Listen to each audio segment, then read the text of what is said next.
অনেকগুলো দিন পর আজকে সকালবেলা একটু সময় পেলাম ছাদে এসে বসার। তবে না, এখন কিন্তু হাত পা গুটিয়ে বসে থাকার সময় নয় গো। এখন আমি এডিট করব। তাই একটা নিরিবিলি মানে জায়গা খুঁজছিলাম। তো ভাবলাম ব্যালকনির থেকে নিরিবিলি জায়গা মনে হয় এখন এই সকালবেলায় কোথাও নেই। এত সুন্দর ঠান্ডা হাওয়া দিচ্ছে কি বলবো। সেই ঠান্ডা হাওয়ার মধ্যে মনে হচ্ছে যেন চুপ করে বসে থাকি, পাখিরা কিচির কিচির করছে সেইগুলো দেখি। কিন্তু সেইগুলো করতে গেলে আমার যে এডিট করা দেরি হয়ে যাবে। সকালবেলায় এডিটটা করে রাখার কারণ হচ্ছে সারাদিনের ব্লগগুলো শ্যুট করতে পারবো এই জন্যে। আর যদি ভাবি দুপুরবেলায় করব, ব্যাস তাহলেই হয়ে গেল। কারণ আমার ফোনে না বেশি স্টোরেজ নেই। আসলে ভুং চাং যা পাই ফটোগুলোকে না আঁকড়ে ধরে স্মৃতি করে রেখে দিই যে না এই স্মৃতিটা থাক, এই ফটোটা থাক। তো তারপর ভাবলাম না, কোনো কিছু স্মৃতি ধরে আটকে রেখে লাভ নেই। এখন আমার কাজের সময়, তাই সমস্ত মানে যা স্মৃতি আছে সেইগুলোকে ক্লিয়ার করে জায়গা রেখে দেওয়া উচিত। কারণ একটা জায়গা না করলে তো আরও কিছু সামনের দিনের স্মৃতি কিছু দিনের জন্য হলেও স্টোরেজ করতে পারবো না, তাই না?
আচ্ছা, তোমরা তো অনেক দূর দূর থেকে আমার ব্লগ দেখো। আমার মতন হয়তো অনেকে একা হাতে বাচ্চা সামলাও। তারাও কি আমার মতন এরকম টিপসটা কাজে লাগাও? জানি না এটা কোনো টিপস বা কিছু কি না, তবে আমার মনে হলো এটা আমার কাছে সুবিধা, তাই জন্যেই কিন্তু আমি করছি। কি বলো তো? সেটা হচ্ছে, গতকাল রাত্রিবেলায় ঠিক 10টার দিকে আমি সমস্ত জামা কাপড়গুলো কেচে ধুয়ে ডেটল জলে ধুয়ে আমি ভালো করে চিপে রেখে দিয়েছিলাম। এই যে সকালবেলা এখন রোদে মেলে দিচ্ছি। এই যে সকাল সকাল আমি মেলে দিলাম, তাহলে আমি 10টা-11টার মধ্যে জামা কাপড়গুলো নামিয়ে নিতে পারবো। আর আমি ছেলেকে স্নান খাওয়া দাওয়া করিয়ে যদি আমি সেই 1টা-1:30টা হয়ে যায় জামা কাপড় কাচতে কাচতে, সেই টাকফাটা রোদে আমাকে ছাদে যেতে হবে। আর তারপর সেইগুলো হচ্ছে হয়তো আধ ভেজা থাকবে, আর নইলে আমার দেরি হয়ে যাবে কাজে।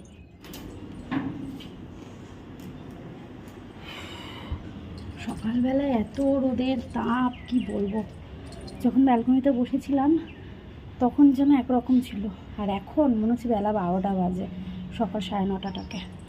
যাকগে, এদিকে অনেক কাজকর্ম সেরেছি। সব কিছু আর ক্যামেরাবন্দি করতে পারিনি, কারণ এক্সপোর্টে বসেছিলাম তো, ওই জন্যে আমি আর ভিডিও শ্যুট করতে পারিনি। স্নান করে নিয়েছি, একদম একটু ফ্রেশ লাগছে। তবে এই রান্নাঘরে ঢুকবো তো আবার যেন সেই ঘেমে নিয়ে স্নান হয়ে যাব। এই যে নিয়ে নিলাম ঝুড়ি, ফুল তুলবো। দেখবে এখানটায় কত সাদা ফুল হয়েছে, দেখবে। এই দেখো, দেখতে পাচ্ছ? এই ফুলগুলোই তুলবো। চলো। Hello everyone, good morning. কেমন আছো তোমরা সবাই? আশা করছি ভালো আছো। আমি রিয়াঙ্কা, নতুন একটা ব্লগে তোমাদের সবাইকে অনেক স্বাগত জানাচ্ছি। এই 2 দিন ধরে তোমাদের সাথে ইন্ট্রোটা দেব, সেটা আর হয়ে ওঠেনি। আর সামনে এসে সকালবেলায় খুব একটা কথা বলা হয় না, তাই জন্যে না দেওয়া আর হয় না। যাকগে, তোমরা তো আমার পরিবার, তোমরা বোঝো যে আমার কতটা চাপ যায়। বলে না, যারা নিজের, যারা কাছের তারা একমাত্র বুঝতে পারবে যে একা হাতে বাচ্চা সামলানো, সারাদিন এই বাচ্চা, সংসার, তার সাথে ব্লগিং, সত্যি নাজেহাল হয়ে যায়। তবে জানো তো, এই বাড়ির বউরা বা বাড়ির মেয়েরা যতই বাইরে গিয়ে কাজকর্ম করুক না কেন, বা বাড়িতে থেকে এই সারাদিন বাচ্চার ধকল, সারাদিনের সংসার, তার সাথে এক্সট্রা হিসেবে যদি টাকা ইনকামেরও কাজ করে না, তবুও যেন সেই মেয়েটার কোনো দামই নেই। সিরিয়াসলি, আজকে এই বয়সে এসে অনেক অভিজ্ঞতা অর্জন করছি, তো সেই অর্জন করা অভিজ্ঞতা থেকেই আজকে আমি এই কথাগুলো বলতে বাধ্য হলাম। একটা সময় শুনেছিলাম আমি নাকি সংসারের জন্য অলক্ষ্মী। আমি জানি না আজ এ বছরে কতটা লক্ষ্মীমন্ত বউ হতে পেরেছি, তবে এইটুকু বলতে পারি সংসারটাকে ভীষণ ভালোবাসি। কোনটা করলে ভালো হবে, কোনটা না করলে সংসারের ক্ষতি হবে, বা কিভাবে সংসারের জন্য সঞ্চয় করা যায় বা করতে পারি, এইটুকু অন্তত মায়ের কাছ থেকে শিখেছি। আমার মনে হয় যে যেটা পায় সেটার মনে হয় কদর দেয় না, এটাই বাস্তব। হয়তো আমার জায়গায় অন্য রকম মেয়ে হলে বেশি ভালো হতো। ওই যে আজকালকার দিনের মেয়ে, কথায় কথায় আজকালকার দিনের মেয়ের সাথে আমার যেন মিলই নেই। আমি তাদের মতন হতে পারি না, কিন্তু বিশ্বাস করো আমি চাইও না তাদের মতো হতে। আমি আমাতেই বেশ খুশি, আমি আমাতেই বেশ ভালো আছি, জানো তো। বলতে শুরু করলে আমি যে কত কবি কবি ভাবের মতন কথা বলে ফেলবো আমি জানি না। তাই জন্যে চলো যেটা করছি সেটা তোমাদের সাথে শেয়ার করা যাক।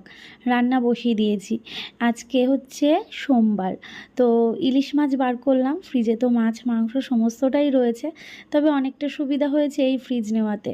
যখন যেটা ইচ্ছে হচ্ছে বার করে নিতে পারছি, অপেক্ষা করতে হচ্ছে না যে এই সবজিটা নেই বা এই মাছটা নেই। এই মাছ বলবো না, মাছ নেই, কারণ আমাকে বেছে বুঝে মাছ নেওয়ার মতন হয় না। আমি মানে মাছ পাই না বলতে পারো, কারণ এখন এই পরিস্থিতিতে দাঁড়িয়ে মাছ কাকা বা মাছ দাদা যে কত সকালবেলায় আসে চলে যায়, আর তারপর তো পছন্দের কিছু পাওয়াই যায় না, তার মধ্যে দাম বেশি। তো যাকগে ইলিশ মাছটা বার করে জলে ভিজিয়ে রেখেছিলাম, আর এদিকে পাট শাকটা বসিয়ে দিলাম। পেঁয়াজ ফোড়ন, রসুন ফোড়ন, সাথে দিয়েছি লঙ্কা।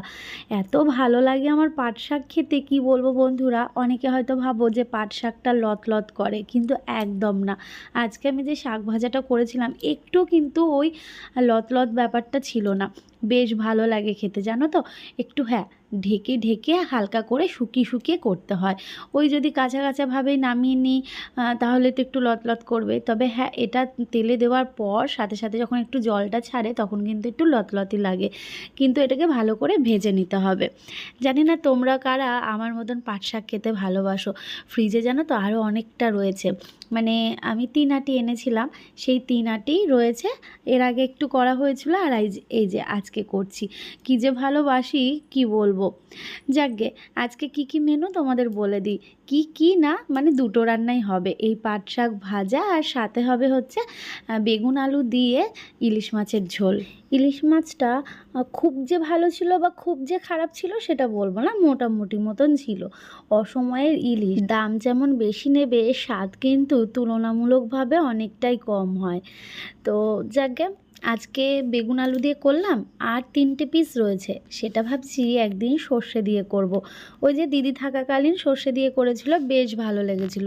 তবে রিসেন্টলি আমি দেখছি আমার কাছে যেন সর্ষে দিয়ে করা কিছু রান্না একটু তিতো হয়ে যাচ্ছে। কেন বলো তো? আগে তো এটা হতো না, এখন এমন হচ্ছে। নাকি রান্না ভুলে গেলাম, বুঝে উঠতে পারছি না। এর আগেও একবার সর্ষেটা করলাম, তার আগেও একদিন করেছি, দেখছি তিতো লাগছে। হ্যাঁ, যদি বলো যে রিয়াঙ্কা সর্ষেটা বাটার সময় নুন দেবে, সেটাও কিন্তু আমি দিই। কেন বুঝে উঠতে পারছি না। যেভাবে আগে রান্না করতাম এখনও কিন্তু ঠিক সেইভাবেই করি, কিন্তু তিতো ব্যাপারটা কেন লাগছে। যাকে নেক্সট টাইম দেখি একটু আরও ভালো করে খেয়াল রাখবো রান্নাটার দিকে। তবে জানো তো, এই রান্নার টাইমটাতে এই ছেলেটা এত দুষ্টুমি করে, কিছুতেই নিচে থাকতে চায় না, সব সময় কোলে থাকে। আর যেহেতু জ্বর হয়েছিল তারপর থেকে ছেলেটা একটু ঘ্যান ঘ্যান হয়ে গেছে। ওই কোলে থেকে খেলা করবে, কোলে থেকে ঘুরবে, কিন্তু নিচে আমি ওকে কিছুতেই রাখতে পারি না। তো ঘুম থেকে উঠেও একটা বাচ্চা কিছুতেও ঘুমাবেও না, এটাও স্বাভাবিক। এবার এই টাইমটায় আমার রান্নার থাকে চাপ, তাড়াহুড়ো, রান্না করতে হবে সময় মতন। এবার সেই রান্নাটা যদি একটু মন দিয়ে না করি তাহলে বলো ওই রান্নার কি সেই রকম স্বাদ আসে?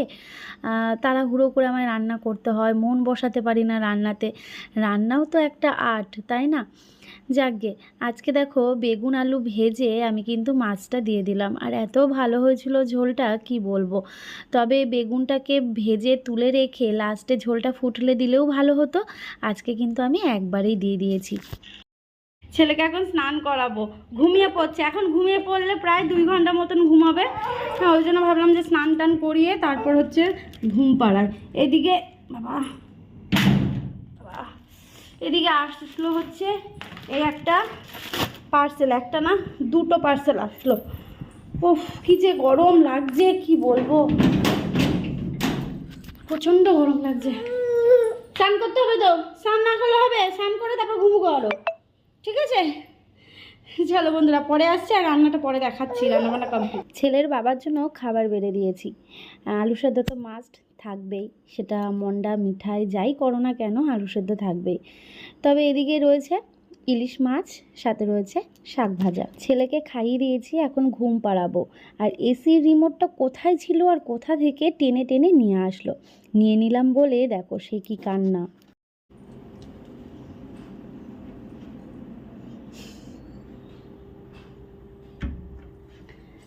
অবশেষে ঘুমোলো বাবা, বাইরে কি গরম। ছেলেকে খাইয়েছি, খাওয়ানোর এই যে বাটিগুলো এখানেই রয়েছে, ধুয়ে নিই।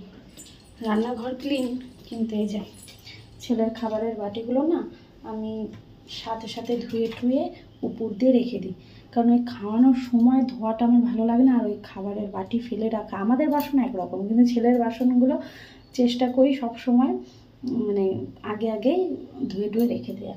তো খাইয়ে নিয়ে আর সময় দিল না, ঘুম পাড়ালাম। এখন এসিটা চালিয়ে দিয়েছি, প্রচণ্ড গরম পড়েছে বাইরে, তো এসিটা চালিয়ে দিয়েছি, এখন ঘুমোচ্ছে। তো এখন এইগুলোকে ধুয়ে নেব, কিছু কাজ রয়েছে, হ্যাঁ সেই কাজগুলো করতে হবে, অনেক চাপ আছে আজকে। মানে রান্না বান্না সংসারের কাজ মিটে গেল, এখন আপাতত আর কিছু নেই, আবার রাত্রিবেলায় রান্না রয়েছে। কিন্তু এর মাঝে এবার রয়েছে আমার এই ভিডিওর কিছু কাজ। ঘুম হয় না, কত যে চিন্তা থাকে কি বলবো, অনেক চিন্তা অনেক। চলো পরে আসছি। উফ, কিসের চিন্তা বলো তো রিয়াঙ্কা তোমার? এত কিসের চিন্তা? তুমি তো সংসার করছো, বাড়িতে রয়েছো, বাচ্চা সামলাচ্ছ, এখানে আবার কিসের চাপ, কিসের চিন্তা? চিন্তা হয় গো, আমিও তো টাকা ইনকাম করি, আমারও তো মাথায় চিন্তা থাকে যে আমার ভিডিও করতে হবে, প্রমোশনের কাজগুলো করতে হবে, তাই না? জামা কাপড়গুলো ওপর থেকে তুলে নিয়ে আসি, ছেলে ঘুমোচ্ছে তো, কারণ ছেলে উঠে গেলে তখন আর ওকে রেখে ওপরে আসা সম্ভব হয় না। তাই জন্যই আমি সকালবেলা মানে আগের দিনকে কেচে রেখে সকাল সকাল জামা কাপড়গুলো মেলে দিচ্ছি ওপরে। ওরে বাবা, কি রোদের তাপ দেখবে, এই দেখো, উফ খা খা করছে পুরো। গামছাটাও আনলাম না, ভুলে গেছি।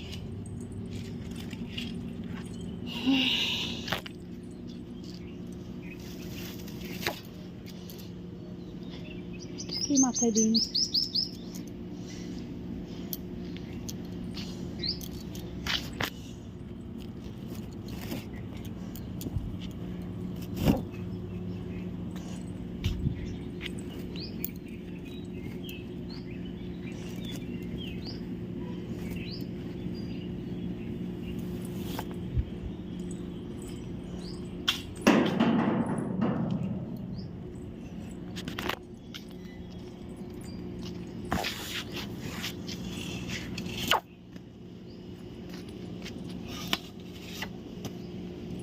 মরমরে হয়ে গেছে একদম জামা কাপড়গুলো।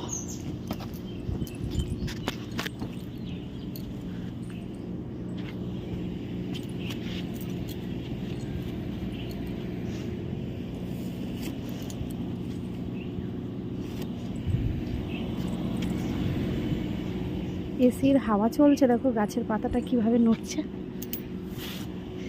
চলো নিচে যাই।